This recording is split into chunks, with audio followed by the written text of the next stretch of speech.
Bonjour à toi. Attends, je mets bien mon truc quand même. Bonjour à toi. Dans cette petite vidéo, laisse-moi te montrer la voix de Anguille démoniaque. Et pas aiguille diabolique ou aiguille écarlatin. Scarlet Anguille. Désolé, déformation professionnelle. Enfin, dyslexie professionnelle plutôt.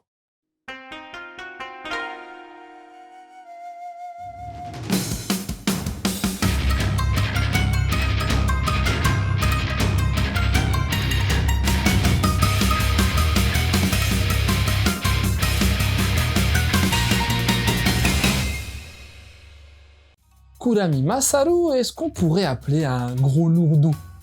Tu vois le genre? Grand, assez imposant, pas vraiment beau. Ce type de 30 piges, marié avec une camarade de classe ayant mal tourné, est endetté jusqu'au cou. Ouais, il a perdu une assez grosse somme dans les paris sportifs. Alors maintenant, il est lié à une bande de malfrats afin de pouvoir éponger sa dette. Mais comme il n'est pas très fut-fut, son utilité est plutôt relative. Mais attends, et si on lui mettait des lunettes noires? Et si on lui rasait la boule? Pas les boules, hein, la boule. Ouais. Suffit qu'il ferme sa gueule, et il en impose grave. En tout cas, il fait flipper. Et ça, c'est parfait. Pour en faire un homme à tout faire, notamment pour intimider les emprunteurs, histoire de les inciter à rembourser. Mais bon, il fait pas que ça, Masaru. On lui propose aussi parfois de faire une doublette avec Tomita, un beau gosse chargé du recrutement des péripatéticiennes. Et là, notre duo va devoir faire équipe pour livrer un colis chez un éleveur d'anguilles. Mais le boulot est louche tout de même. Oui, la paye est plutôt importante pour une livraison. Puis bon, les gars qui gèrent cette petite entreprise-là, ils ont pas l'air super clean. Et si je te dis qu'en plus, le manga débute en te disant que les anguilles sont capables de tout dévorer, bref, ça sent le pâté. Pâté d'anguille. Mika, tu peux aller vérifier si ça existe vraiment, le pâté d'anguille?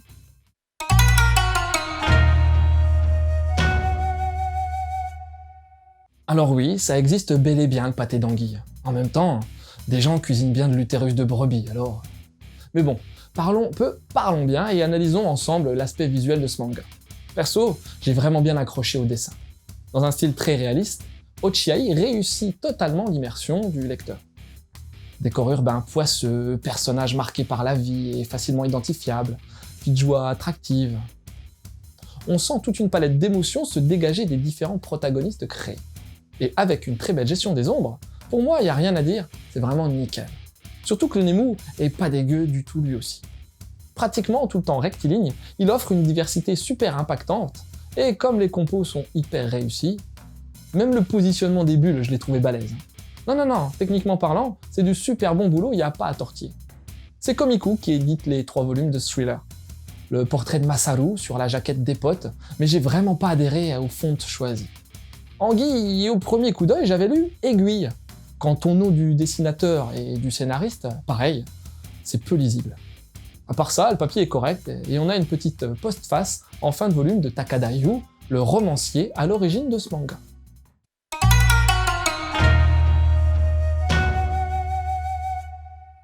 Eh bien justement, parlons-en un peu de Takada Yu. J'ai rien trouvé sur lui. Enfin si, en 2018, son roman Anguille démoniaque est sorti en France. Par contre, le dessinateur, Ochiai Yusuke, on lui doit quelques titres parus chez nous, notamment Moon Shadow, un one-shot, et les 2 saisons de l'île infernale, toujours en cours de parution chez nous et au Japon.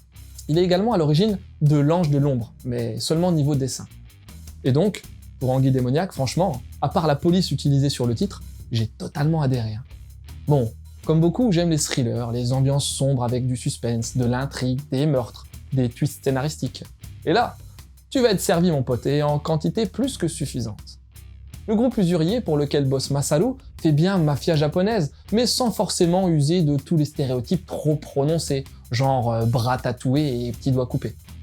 Le fait de voir également s'entremêler plusieurs secteurs d'activité, on va dire ça comme la prostitution ou la livraison de trucs chelous, apporte une consistance supplémentaire à l'esprit magouille de ce groupe.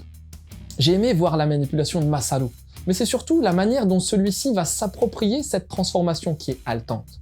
Au début, c'est vraiment une espèce de gros nounours un peu pâteau, mais sa métamorphose physique va induire chez les autres une méfiance, voire une peur, qui conduira Masaru à prendre confiance en lui, dans une certaine mesure, voire a radicalement changé sur certains points. Mais bon, couillon un jour. Bref, je t'en dis pas plus à ce niveau-là. À toi de découvrir ça. Un autre point fort, c'est l'entreprise Maruyoshi, produit de la mer. Direct, tu sens que cette boîte pue l'arnaque. Suffit de voir les personnes qui y bossent. Mais c'est quoi au juste l'arnaque? Parce qu'il y a arnaque et il y a arnaque. Masaru va donc devoir lutter contre lui-même, son éthique, sa manière de vivre, les tentations, ses doutes aussi, pour évoluer dans un système qui lui convient peut-être pas si bien que ça. Mention spéciale à Tomita, qui pimente lui aussi le récit. Lui et ses putes, hein. En tout cas, je te conseille d'acheter Les yeux fermés, Anguille démoniaque. Une intrigue dense, super bien ficelée, agréable à suivre et en 3 tomes seulement. Ce serait vraiment con de louper ça, pas vrai? Pense juste à les rouvrir, hein, tes yeux, pour pouvoir lire, parce que sinon... Et en lien, à une époque, j'ai eu un trip sur Kawaguchi Kaiji, et j'ai plutôt apprécié son Season Life. Un type, atteint d'un cancer, décide de retrouver l'assassin de sa fille. Problème, il lui reste à peine 6 mois à vivre. Sinon, on a chroniqué il y a fort longtemps L'Ange de l'Ombre, un autre titre dessiné par Ochiai. Alors je te mets le lien, comme ça tu peux aller voir par toi-même ce que ça donne. Et puis j'ai ce titre dans ma collecte depuis perpète, mais j'y ai pas encore touché, c'est L'île infernale. Ici, la peine capitale, c'est l'exil sur une île. Bon, et vu le titre, tu te doutes que ça va pas ressembler aux Canaries, hein. Et pareil, il va y avoir du meurtre dans l'air. Voilà, c'était Lou, j'espère que cette petite chronique t'aura donné envie de lire Anguille démoniaque. Je te laisse et continue de suivre la voie du manga.